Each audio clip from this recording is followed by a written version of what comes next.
Today, we're going to chat about the hot cybersecurity topic of third-party and supply chain attacks and go over the top 10 things the industry can do now to make a difference. Now, last week, I was speaking on an executive panel at the 2021 HMG Live New York CISO Executive Summit Leadership Summit. And the panel, which included Ajoy Kumar, who's the head of IT risk analysis and reporting for the Depository Trust and Clearing Corporation. It also included Min Kirianis, the managing director of EMD, and Ruta Almedia, the CISO of Delta Dental for New Jersey and Connecticut. Now, we all discussed how in the wake of SolarWinds, it has been a supply chain awakening for CISOs and business leaders. It was only a brief 20-minute panel, and I recommend everybody should go out and check it out. But I wanted to cover my recommendations a little more in depth, which we're going to do right now. But let's set the foundation. The SolarWinds attack, which really came to light in the early part of 2021, and I personally believe is the hack of the decade, has been a wake-up call for the CISOs and business leaders, prompting them to review their supply chain dependencies and risks much more aggressively. With SolarWinds, almost all of the Fortune 500 companies, many of the major U.S. government agencies, including Defense and Treasury, Justice, Commerce, Department of State, Homeland Security, and the White House, they were breached. So this is pretty significant. And additionally, out of all of that, the national critical infrastructures for the U.S. were also exposed. Now, given this level of access, this attack could have been absolutely devastating. Lucky for everyone, this particular attacker was only looking to gather information and not actually cause irreparable damage. But they could have. So that's where everybody is really nervous at this situation, and that's why everyone's taking a look at these supply chains and third-party risks, because this is what SolarWinds was really about. And at a strategic level, we need to realize a few things.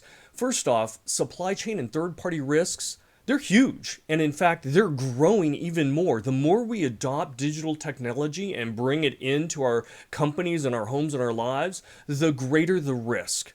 And it is not just a single vulnerability or a single vendor, but rather all the vendors, all the digital products, and all the services. That's what represents the real risk here. So, most of these attacks are generated from nation states right now, but the technology and the learnings from that trickle down, and we're going to see vulnerabilities and exploitations even from just cyber criminals. We are expecting more attacks based upon the fact that this was hugely successful. And I guarantee you, every nation state out there with an offensive cyber team is prioritizing these types of attacks given the success of SolarWinds. So this is a dream come true, and everybody's going to be pursuing it. So we expect many more attacks against many more vendors. And the industry right now, well, we're still struggling with how to dramatically improve the situation. The supply chain environment was never really designed to be this trustworthy, and it's a gaping hole. There is no easy solution. Overall, what's needed is better everything. Better controls, better communication, better collaboration among suppliers and customers. So this is a big challenge, and this is something that the industry is going to struggle with for at least a few years to try and get our arms around it. So let's jump in to the top 10. Now, these are things that the entire industry must work together to change the ecosystem to be more secure. But it's things we can actually start doing now, making a difference now. All right, let's start off from the customer's perspective. These are the organizations that are bringing in and buying and using cloud services and IT services and everything else, right? Whether it's products or services, doesn't matter. Now, the goal really for the customer is to prevent the ingress through these partners, right, and suppliers. And once that happens, right, you also want to stop the east-west or the lateral movement if a compromise does actually occur. So you're looking for both things. Prevent as much as you can, and for the ones that you can't prevent, you want to make sure that they can't navigate easily within your environment and cause more harm and open up more backdoors. Okay, so let's jump into number one. The first thing that we have to do is we have to understand the risks of this type of an attack and the fact that it will increase.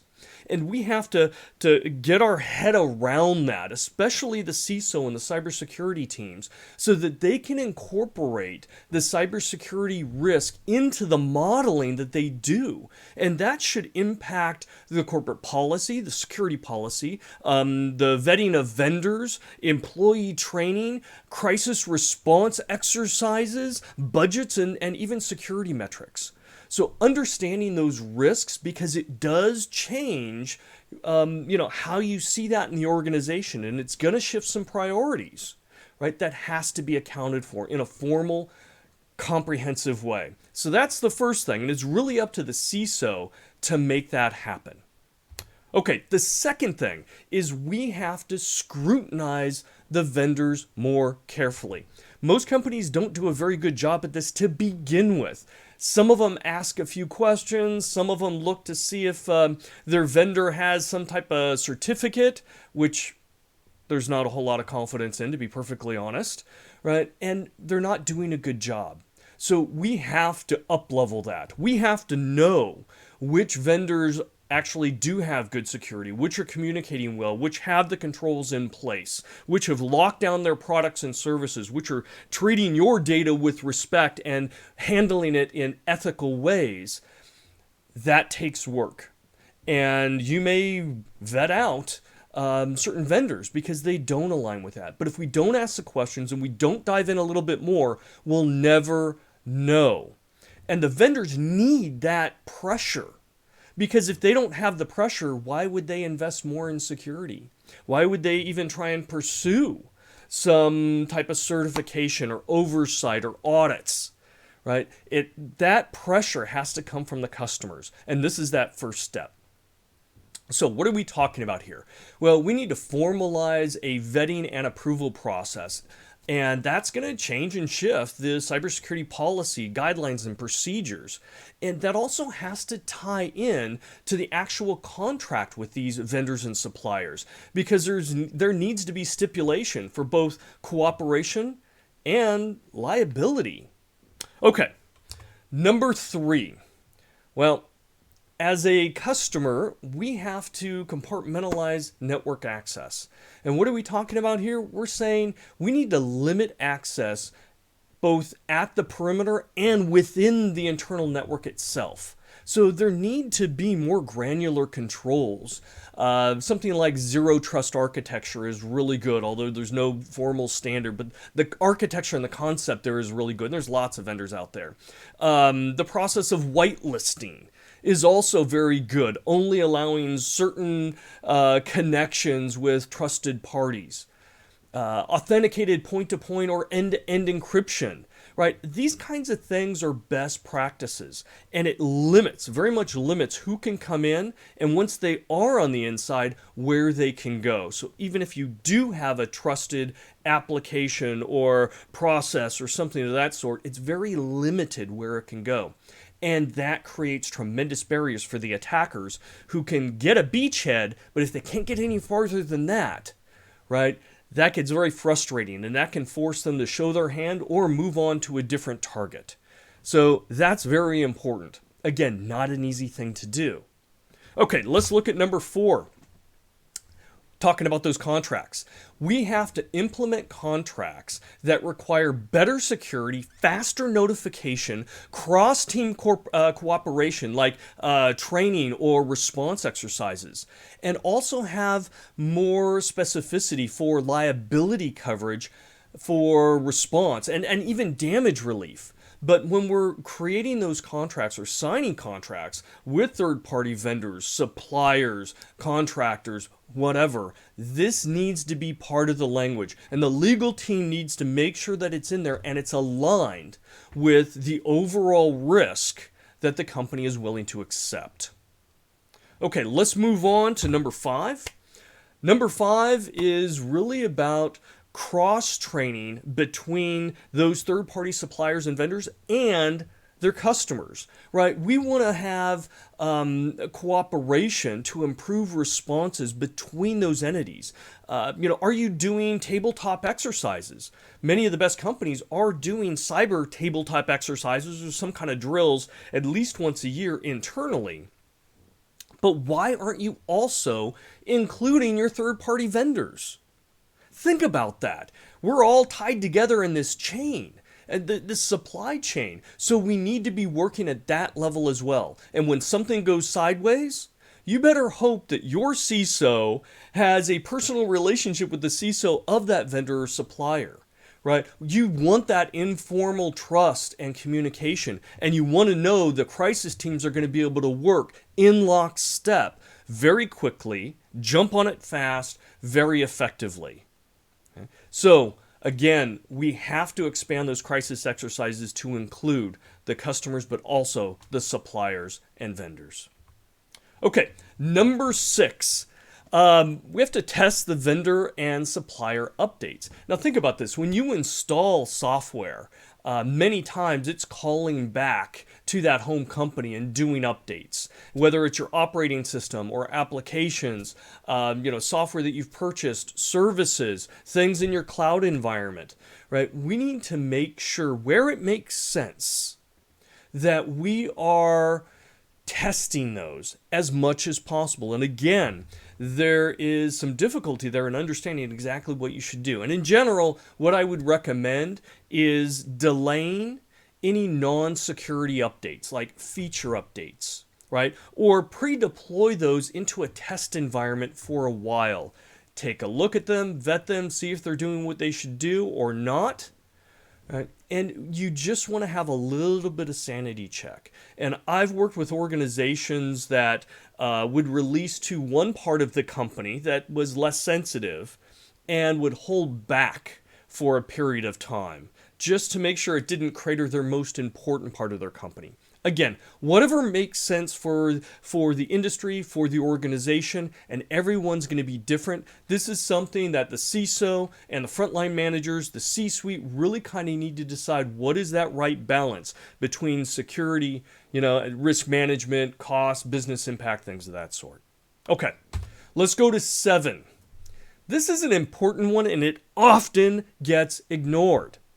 We have to remove legacy software, systems, and data.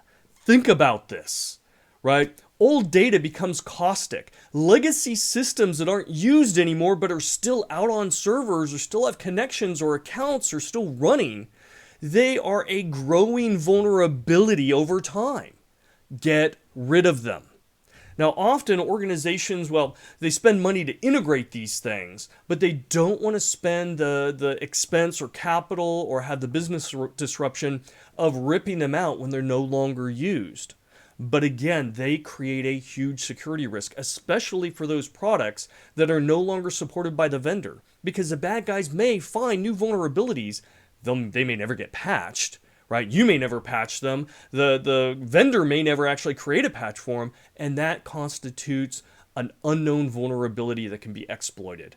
So, as part of any life cycle for hardware, appliances, software, applications, services, whatever it is, there needs to be that at the very end, we're going to end the life it, we're going to remove it.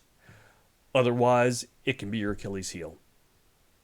All right, let's talk about the supplier side now. This is about the vendors, third-party suppliers, so on and so forth that are, providing the software, the operating systems, the cloud services, whatever it is. First and foremost, the suppliers and service vendors must instill better security oversight for their products, development, and deployment environments. And this all makes sense, right? This is where the areas that are being attacked and targeted by attackers that want to compromise a supplier and then propagate out to all their customers. So we have to make sure that those suppliers have a much better level of security, both to prevent compromises, but also to rapidly detect and be able to respond to those when they happen. So really, this is just an upscaling and an improving the cybersecurity capabilities of those suppliers. All right, number 9, we have to enhance downstream reporting. And what we're talking about here is those suppliers and vendors need to be able to report issues more timely. And that includes vulnerabilities, that includes exploits, and also fixes. A lot of times we'll see vendors come out and they have to report on a certain date and they're pushing the outside edge of what they have to do. Really, we want to start pulling that in. Why? Because the bad guys are getting better. They're getting faster. So we also need to get better and faster when it comes to communicating these issues, these risks, to the customer base and actively working with them. All right, number 10, and this is a big one. This is huge, and this is probably the toughest out of all of them. On the supplier and the vendor side, there needs to be more transparency with the customers in regards to your cybersecurity status, your posture, your risk acceptance. And so part of that is understanding in-house security controls. And we're actually seeing some companies tie those controls, those metrics, dashboards, and provide those dashboards to their customers. So their customers can see in real time what controls are in place and how they're performing against those. Radical. Normally that type of information is never shared outside of an organization, but we're seeing some forward-thinking companies actually move in that direction. I'm very happy about that. It brings its own risks, but those risks are dwarfed by the benefits. The more important area, though, and the more challenging one, is for companies that provide these software and appliances and everything else that you're going to bring in and put on your network or you're going to connect to. They need to start documenting product behaviors. And this will enable users, right, those customers, to better secure them through compartmentalization or proper monitoring or alerts. So what this would really mean is if I'm a software vendor, I should be telling my customers what to expect. Hey, this particular piece of software, here are the type of connections it makes. This is the type of traffic that you should expect across your network. And it needs to be explicit enough for customers to whitelist something in ACLs or set alarms for anomalous behaviors, right? To the extent of saying, hey, my software does a heartbeat connection about 4 times an hour against this IP range or DNS name with this type of data that is less than 50K and will never exceed more than 100K. Now, at that level of detail, that allows a customer to not only put in controls to say, I'm going to whitelist, right, or I'm going to specify this unique connection and nothing else for this software, and I'm going to look for data streams that are greater than 100K in case somebody's trying to exfiltrate something out, big files.